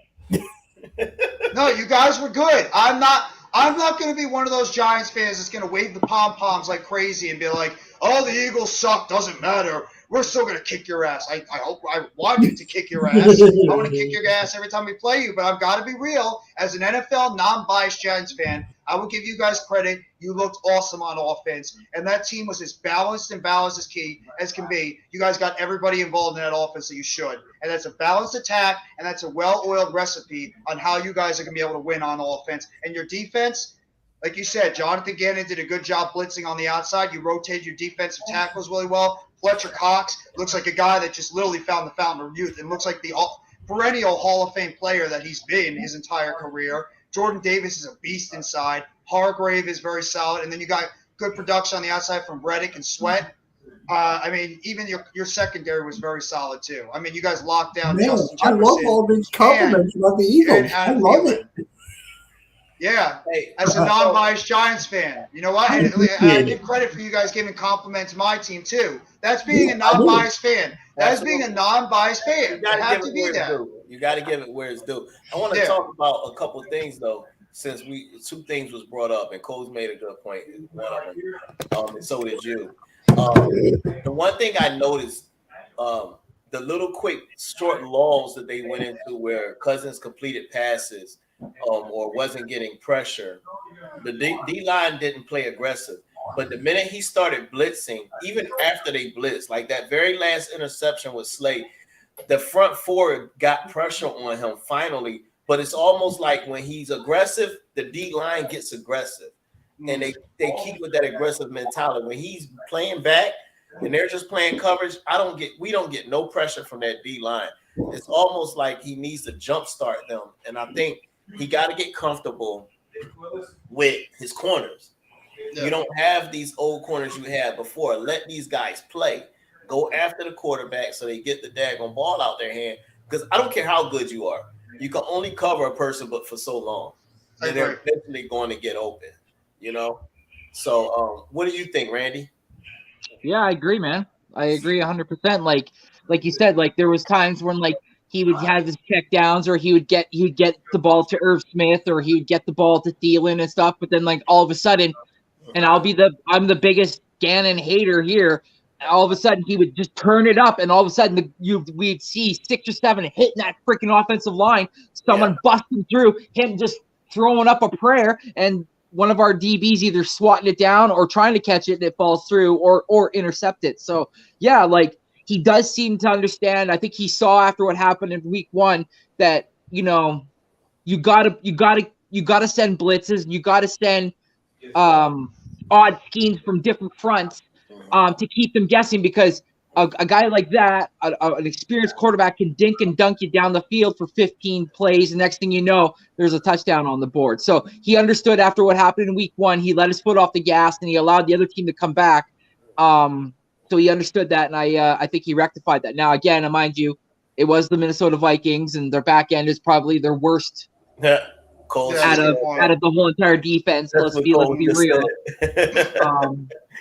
But I mean, again, you play the game to win the game. They won the game, so that's all that matters to me. So yeah. Well, Randy, you just said that too. Oh, go ahead, Mitch. I wasn't saying anything. No, I was saying, what do you think about that D line? What do you think? You think was it a factor of Gannon just blitzing, or they just played way better? I think it's a little bit of both. I mean, Gannon had to change everything up, like I said in my video today. Gannon, about freaking time. Like, I was shocked. I was in my basement watching the game, and I'm like, is this the same defense I've been seeing last week? I'm like, trust in that back end of that defense. When you got trust in the back end of your defense to be able to hold up in coverage, you can be able to send more blitzes, because you know your guys aren't going to get beat one-on-one on those outside coverage and stuff, as well as depending on the type of defensive scheme you throw out there. So when you're able to trust guys like Darius Slay, as well as a James Bradbury and a C.J. Gardner-Johnson to be able to hold up in their coverage, you'll be able to dial up some of those blitz packages and hope that you guys can get home. I think that had a lot to do with it. And I think also you guys won that game a lot in the trenches. Your defensive line put on a hell of a lot of pressure on the Minnesota Vikings offensive line and got pressure on Kirk Cousins. And your offensive line did a very good job against the Minnesota Vikings defensive line, which is actually not that bad with guys like Zadarius Smith and Danielle Hunter. I don't even think anybody heard those two names the entire night. And Danielle Hunter and Zadarius Smith are one of the best pass rushing duos in football. And that offensive line did a terrific job giving Jalen Hurts the time to be able to scan down the field and find his open guy. And when Jalen Hurts has the time and he just can find that one-on-one matchup on the outside or in the middle of the field, he should be able to make that throw. And he did. And then look what happened. You guys were able to take advantage of it. There's one thing I would change, and that was Hassan Reddick. I feel like he was in coverage too much. I don't know how too much. He was in coverage too much. I'm like, for me, just have him blitz. I mean, I get he can do coverage, but it's most of its strengths coming from the blitz. So for me, that's the only gripe I have. And Fletcher Cox has been stepping up already. What was that? 2 forced fumbles in the last 2 games? Yeah. Compared to how many did he have last year? 1? Maybe 1, I think. He just wasn't. Jordan Davis is out. Jordan Davis. I want to say too, shout out TJ Edwards, man. 2 games, 12 solo tackles, 5 assists for 17 on the season already. Oh yeah, he's a beast out there, man. He's a missile to the ball. Oh, you have to get rid of your whole front office. He said he got calls. He said y'all get rid of your whole front office. Cowboys are not winning anything. Cowboys are winning jack until Jerry Jones is the hell out of that front office. Let's just be real. Until Jerry Jones is gone, the Cowboys are not winning nothing. Jerry Jones is the reason why the Cowboys are in the position that they are. And I know Coles is one of those guys that has been consistently saying about how Jerry Jones has effed up that organization. Coles has been saying that for a long time about Jerry Jones, about Stephen Jones, about the Jones family, how the fact that they have pretty much been the reason why this Cowboys team can't progress any further than they have been. They've been holding that team back. Jerry Jones has got to let go of his control of being the general manager and the decision maker on that team and give it to somebody that knows nuance about the NFL nowadays, because Jerry Jones is killing that Dallas Cowboys team right now, and he has been killing that team. And it's looking like right now that Dak Prescott and that Ezekiel Elliott contracts they gave him a couple of years ago are absolutely hindering that team because they've lost a lot of talent on that team because of those 2 contracts they gave out a couple of years ago. Now, correct me if I'm wrong, Jeff, but is Jerry Jones just another Vince McMahon? Like, he just... He is. No, I think he is. That's a good point. He is, because he won't let go of control. Jerry Jones has been the detriment to the Dallas Cowboys, and every Cowboys fan out there that is a realistic Cowboys fan, like Coles, I'll give Coles credit because he said this a million times. Jerry Jones is right now hurting that organization because he will not give up the control of that team when it comes to the decision making, and he will not give it to somebody that can make the decisions better off for this team and not just go with his heart. That's the problem.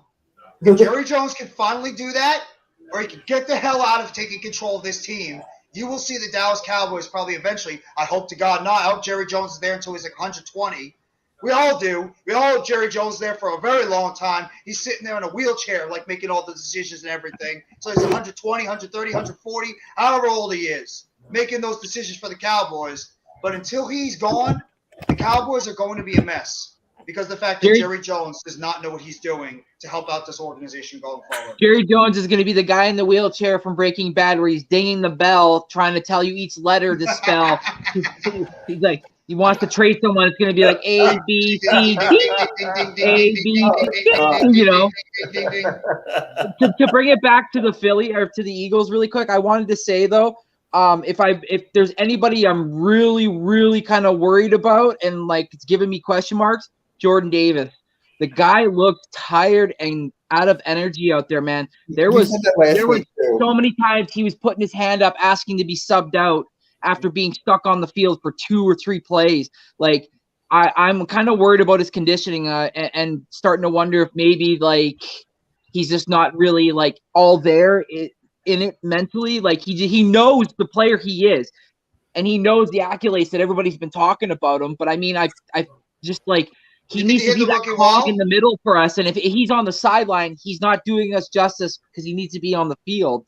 And if he's already out of energy being on the field for 3.5, 4 minutes of a drive, that kind of scares me a little bit. And then that means like if our offense goes out and we go 3 and out, he can't come back out right away because he's too gassed already. So that kind of, do you think he's hit that rookie wall?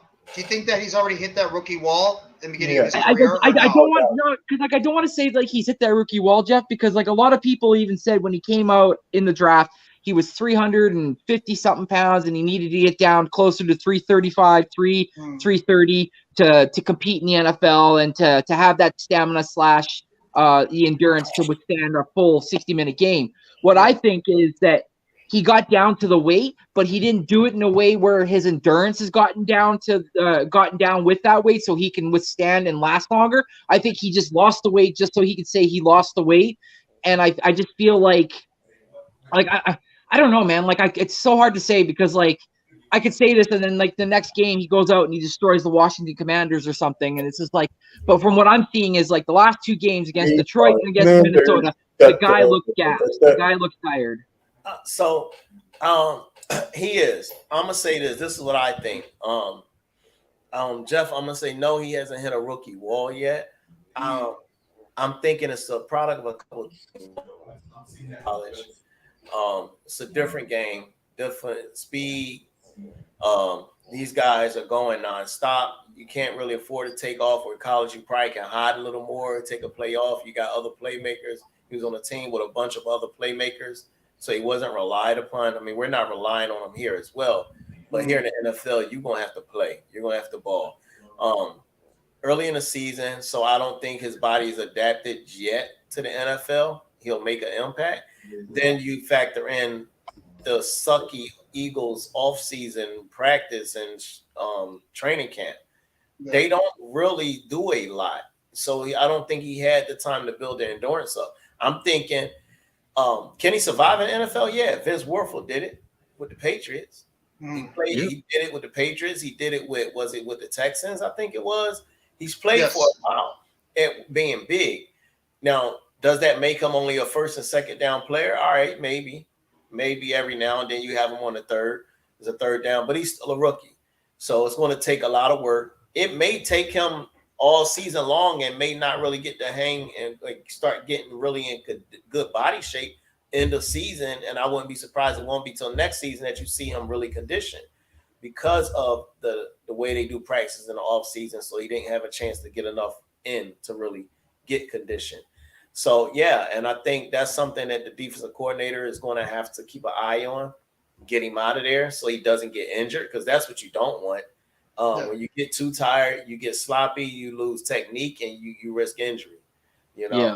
Yeah. So yeah, you're right. He was absolutely tired, but I don't think he hit the rookie wall. I just think his body's not built for the NFL just yet. He's just a big mammoth of a man. You know.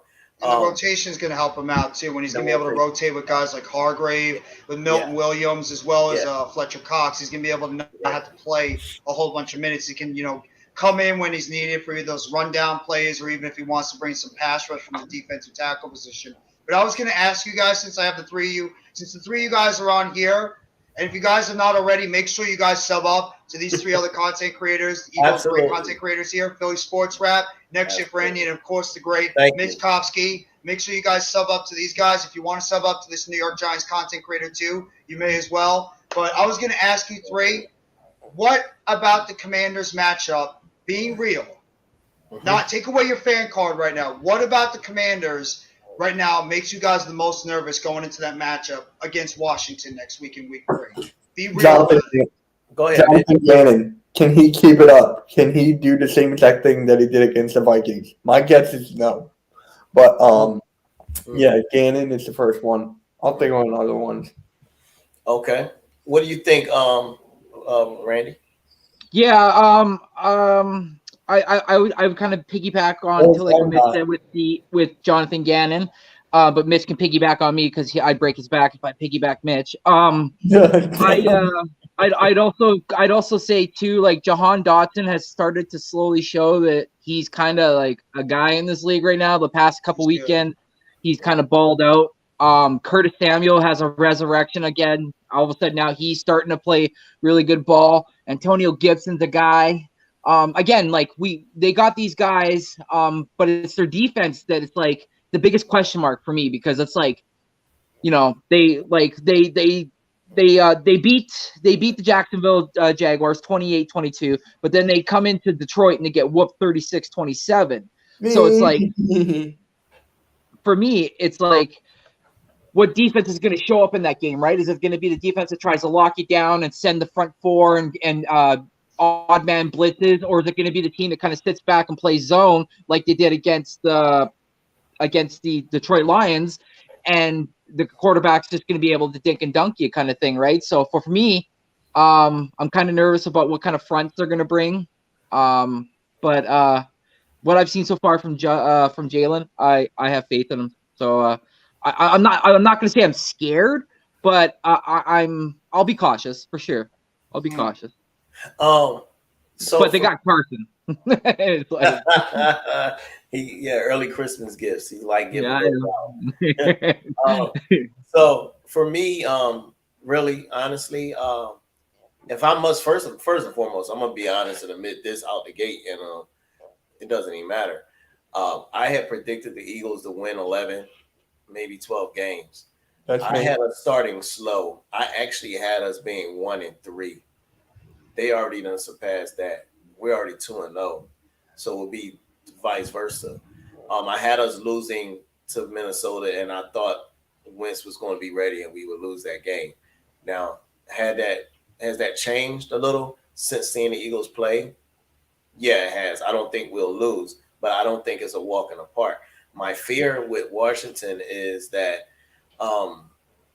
one, like y'all said, is Gannon going to keep the pressure up? Is he going to keep the pressure up? That's one. Because everybody know the best way to get Wentz to falter and make mistakes is pressure.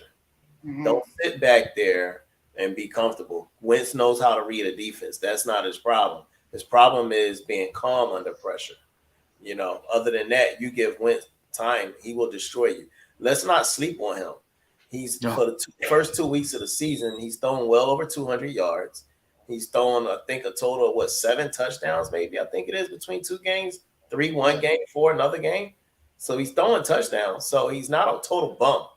His mistakes come when he's under pressure. He has brain farts. He starts giving the ball away, or he holds the ball too long. He gets sacked and he fumbles. He gets hits. He's like to drop the ball. Those are the Commanders' Achilles heels right now. Other than that, they probably be 2-0 just like the rest of us. So that fears me. Yeah, you got to put pressure on this guy. You can't be scared. You got to trust your corners. I hope this Vikings game was what triggered that. The other thing that bothers me is, at the end of the day, how are we going to play on the O-line? Because they do have guys that can put pressure on you if they're on their A game. Yes, they're missing Chase Young, but Deron Payne is a problem always in the middle of that defense. They have guys that can do it. So they have. I love Jonathan Allen. I love Jonathan Allen at defensive tackle. Yeah. That guy is so underratedly good. Underrated. So they have Montez Sweat. Montez Sweat's another one. Exactly. So they have athletes on that defensive line. So again, how is our O-line going to play? They stepped up. The one problem I had with the O-line, and I'll get to you, Coles, Mr. Overhyping in 3 weeks. No, we're not. Maybe I am. Maybe I am. Because we weren't supposed to be 2-0. We were supposed to be 0-2. And I'll talk about, when you're done, I'm going to talk about what scares me about the Cowboys, and I'll be real. I'll let you finish your point first. Yeah, got you. No, you good. Shucks, I had lost my thought. What was I saying? Lost my thought. You're talking about the pass rush of the Washington football team. Yeah, so with the pass rush, and that's I know where I was going and then I said the one thing that stood out to me that I feel like Philadelphia must clean up is these stupid penalties, bro. Yeah. When you get into playing these real quality teams that have ball players on the defensive side of the ball. Early in that drive, the Eagles' first touchdown of the game, they had short yardage situation. It turned into a 3rd and 13. They converted that, but you cannot have these constant, procedure penalties, man downfield, false start. We have 4 of those this year already. We have 4 illegal man down the field penalties coming from the offensive line early in the season. that is going to kill you, or it will allow a team that is not supposed to beat you because you put them in a winnable situation. So those are my fears. But go ahead, Jeff. Tell us what's your fear. Actually, I got one more.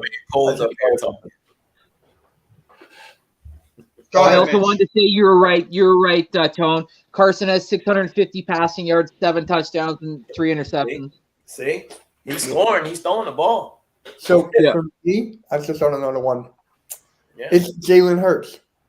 I know. Last game. Perfect. Right? Beautiful.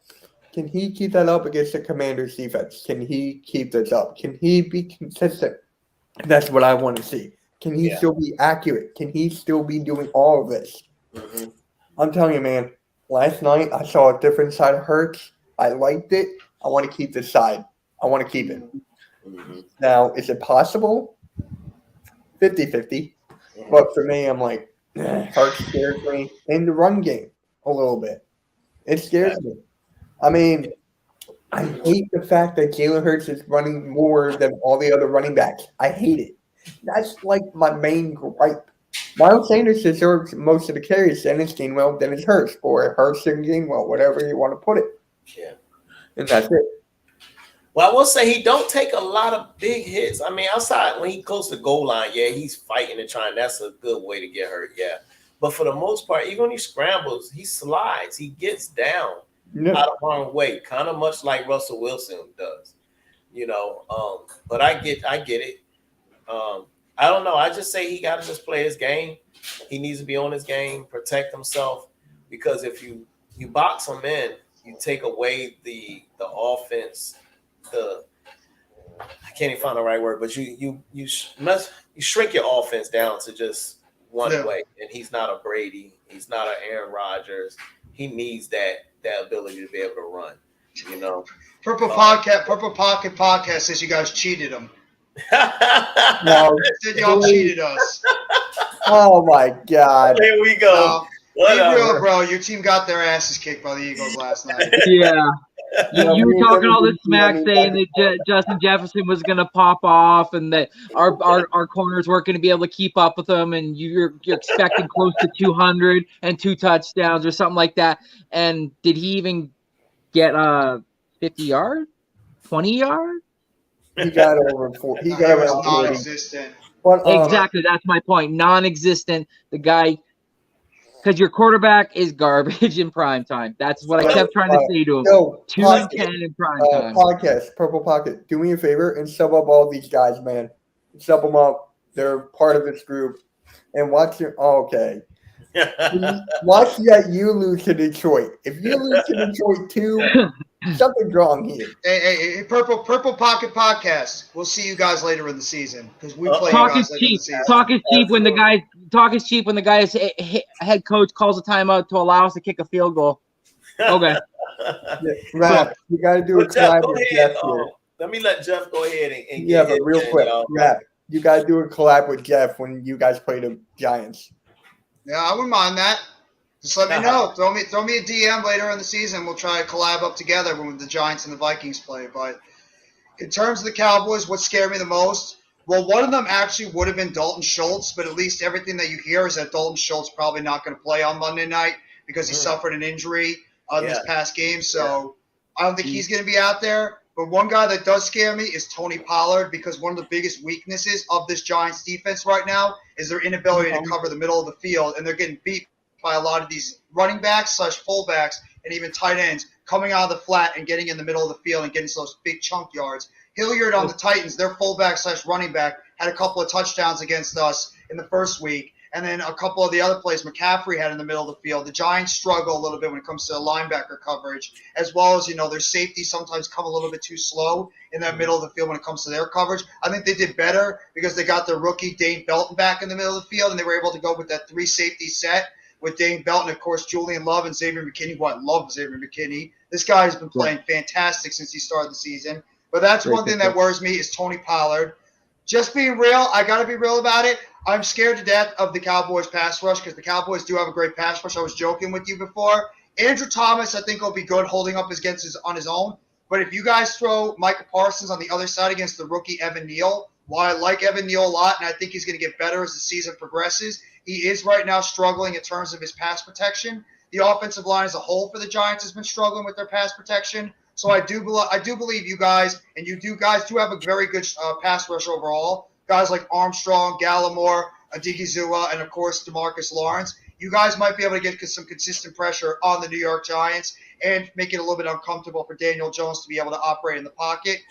I am worried about Michael Gallup. I don't know what it is about Michael Gallup, but every time he plays against the New York Giants, this guy kills us. He did it to us when he played against us last year. Every single year, Michael Gallup is the wide receiver on the Cowboys that makes those big plays to somehow beat us every single time. So that's why I think like Michael Gallup is a guy that the Giants have to watch out for, because I believe Adoree Jackson is probably going to be shadowing CeeDee Lamb a lot this game. So it's going to be up to guys like Cordero Flott. It's going to be up to Darnay Holmes. It's going to be up to Fabian Morneau, the other quarterbacks on this Giants team, to take care of guys like obviously Michael Gallup and, of course, Noah Brown, who's been able to make some plays for that team too. So I am worried about that. And, of course, it's going to come down to Daniel Jones. Daniel Jones right now, I'm happy Daniel Jones has made some clutch plays at the end of the games. He made a great decision at the end of that game to win that game against the Panthers, where he just ran up the middle when he saw the hole opening pause in the middle of the field, where he was able to go that first down instead of making a bonehead decision and starting to throw the ball away or throw the ball to a bad defender. But Jones has also gotten away with some bad passes too. I don't know if you guys – Randy, you were watching the game with me as well as you, Mitch. There were a couple of times where Daniel Jones really threw it to the defenders on those plays that should have been picked off, but the defenders on the Panthers – Panthers were dropping a ton of passes on offense and defense. There should have been a couple of bad pick-off plays for them on Daniel Jones. So Diggs Jones has got to clean up. Jones has got to clean that up. He has to clean that up on offense, and there's got to be one of those times where Daniel Jones has got to carry this offense, and it cannot just be Saquon Barkley running the show, because it said right. It was pretty much the game plan. The Panthers stacked that box and took Saquon Barkley out of that game against the Panthers for pretty much most of it, and Daniel Jones had to try to operate, but the Giants wide receivers, who we all know there are right now, Sterling Shepard, love the guy, favorite player on the team, longest tenured Giant. He's still coming back from that Achilles tear. He's not all the way back yet. Richie James has been a great find so far, but he's also a guy that was reserved in the back. So I don't know how he's going to look against that Dallas Cowboys defense. I see what you're saying right now. Watch out for Kadarius Toney. If there's one game that Kadarius Toney will get right against, it'll be the Dallas Cowboys. David Sills, the phenom in preseason, but I don't know if I trust this guy yet in the regular season. So it's really going to be Daniel Jones, the offensive line, and the wide receivers that have to start raising their game for the Giants, because the kicking game has been great. We arguably have the best kicker in football right now with Graham Gano. The dude is literally automatic every time he goes out there. Graham Gano is the truth for the Giants and for the NFL in terms of kickers. The defense has been playing great so far. Yes, we lost Leonard Williams right now. Don't know how long he's going to be out. Hopefully it's not too long. But we probably are going to be getting Kayvon Thibodeau and or Azeez Ojulari back, which is going to be a major boost to that pass rush, along with O'Shane Ximines and Dexter Lawrence.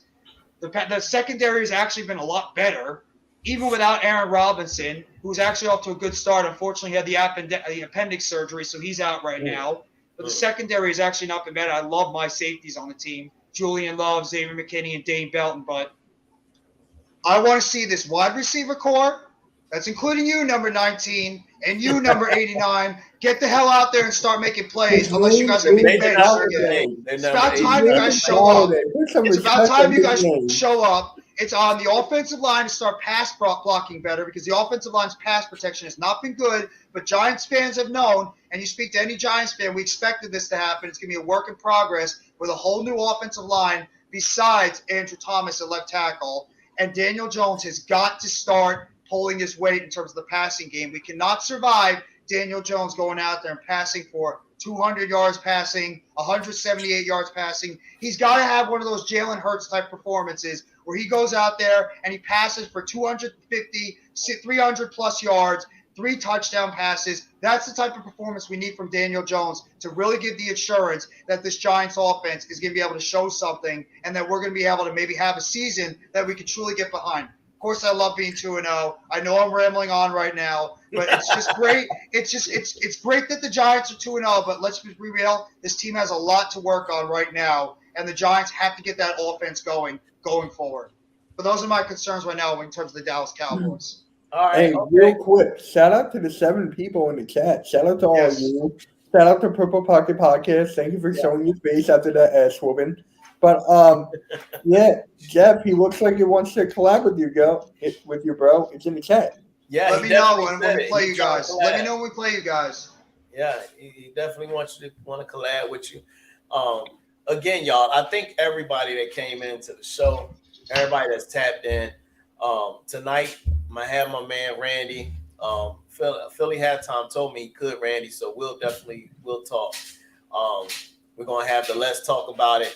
So that's our little chill segment that we give everybody a chance to come tap in. We talk about any and everything NFL, any team, whatever. You put your comments in, you ask your questions, whatever. It's a cool hangout. Yeah. I just want to provide an opportunity for our fans, guests, and everybody that loves sports, an opportunity to say their take, and we talk about any and everything. So Let's Talk About It segment done by Philly Sports Rap.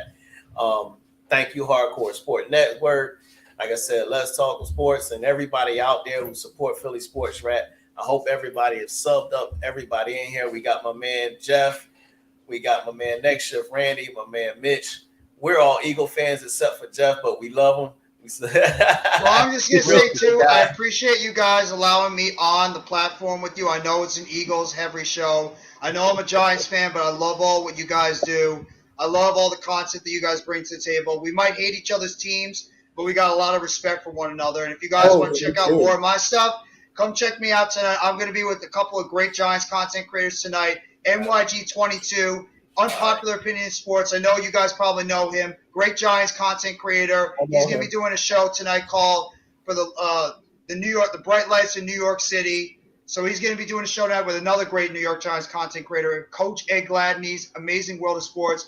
Awesome job with the X's and O's when it comes to football. If you guys haven't already, make sure you go check out their 2 channels, Unpopular Opinion Sports, as well as Coach Ed Gladney, Amazing World of Sports.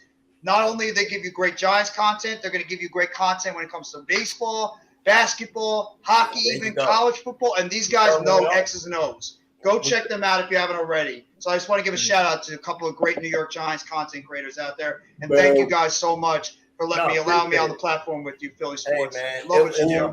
Anytime. I love it. Randy, you got anything for him, man? I have MK headlines at 5:30 Eastern with my co-host. Randy turned to Mitch. Randy turned to Mitch now. What the hell? What? It's like Randy and Mitch morphed into one another. Did I miss something? Yeah, he's like, he saw it to me and you started talking. Yeah. Oh my God, I'm so sorry. It's okay. Keep going, Mitch. Just keep going. It's all good. No, you go. I'll mute. Mitch is too busy got that Eagles celebration right now on tap. That's why. Yeah. Because he's celebrating the Eagles win. There you go. See, there he goes. There you go, Mitch. See, there he goes. Now I got to come on camera and show that. No, it's right here, boy. It's right here. That's what it's all about. No, man, I just wanted to say shout out to you for allowing us to have a platform and a spot to come and chill and chat. A chill spot to come and chill and chat, and shout out to Jeff for hopping on, and for Mitch for stealing my spot. But yeah, man, just be on the lookout. I'll be with Mitch at 3:30 doing the MK headlines with him as his co-host, and then later tonight I'll be with Philly Rap. So yeah, I'm making my rounds, boys. So yeah, shout out to everybody. If you guys got time, come over to my guys, amazing Coach Ed Gladney and NYG. They do some great stuff, and we'll always be welcome to have some Eagles fans up there. Might talk trash to you, but it's always good to have a competition on there. So make sure if you guys have time, come on by and support my guys on Popular Opinion Sports and Coach Ed Gladney. You guys will love the content. DM me the link. Well, I don't know if I gotta ask him about the StreamYard, but just if you No, have the notifications on the just channel. YouTube link. I think did you sub up to their channels already? Did I? Oh. Yeah, I think you said you subbed up to Unpopular Opinions. Oh, right. Okay, I got you. It's gonna be on NYG's channel. Okay. Yeah. Riches everywhere. What can I say, man? Yeah. Hey, we got a good win. Let me just have fun. Have fun. Wait. Have fun, man. Oh, Have at it. Do it. we're enjoying it too, man. This is the Yeah. one time where Giants and Hey, Eagles but fans it's are actually on our the top victory. together. It's our Cowboy Victory fans can suck Tuesday. it. It's Yeah. our Victory Tuesday. Yeah, It's absolutely. You know, I don't Monday, care. Victory It's Tuesday. still my Victory Tuesday too. It's gonna be my victory Monday, Tuesday, Wednesday, Thursday, Friday, Saturday, Sunday until we play against Dallas on Monday. I'm gonna relish this victory. I don't care what day it is. We're If 2-0, only- baby. If only that would happen to your Brooklyn Nets. It's fired today. What the heck? Ben Simmons is at the 5. Well, I know one thing. We'll see you in the regular season, buddy. Hey, We'll see you in the regular season. That's it. I'm Don't forget loving about it, man. Randy's team over here too. I'm loving it, man. Thank you, everybody, man. I enjoyed having everybody. I enjoyed everybody tapping in. Y'all stay tuned tonight. If y'all didn't hit notification bell so you can make sure you know when the next show is coming on, make sure you follow all my guys here. We got mad content coming out this week. We got shows this evening. We got Randy, you got Mitch, myself, and did I say Randy? Yeah, myself and Randy. Mitch and then Jeff. Hey, look, man, I'm looking at everybody's name. I'm looking at one name saying another name. It's crazy over here, you know. But anyway, appreciate everybody, man. Much love. I enjoyed it. I'm gonna leave y'all with this one. Let's go, Birds! Go Birds! Man!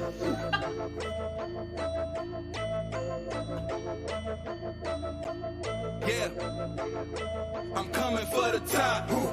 You should know that before I even lace them up. Until I get it, put this work in non-stop. So if you slacking, then get ready, lose your spot. Lose your spot, boy, I'm coming for the top. Before you had the crowd noise, before I made the team on, put the uniform on. Before the lights and arenas, commercial shop for sneakers, I was thinking of a way to take you all on. That grittiness that I got from the bottom, added to my talent, and for you that is a problem. Before the fame on my shoulders, I prepared for every moment. Cause I ain't trained this whole off season for mediocre. This is beast mode with that workload till it's tight. They get it right before you even pay that ticket price. I push it through the days, through the pain, through the sprains. Wonder why I look unfazed. I got ice in my veins, chill. We facing off, you know you met your match. Franchise since the draft, put the team on my back. I take it without asking, ain't no pardon me. Forever second place, cause you don't work as hard as me. I'm coming for the top. You should know that before I even lace them up. Until I get it, put this work in non-stop. So if you slacking, then get ready, lose your spot. Lose your spot, boy, I'm coming for the top. You should know that before I even lace them up. Until I get it, put this work in non-stop. So if you slacking, then get ready, lose your spot. Lose your spot.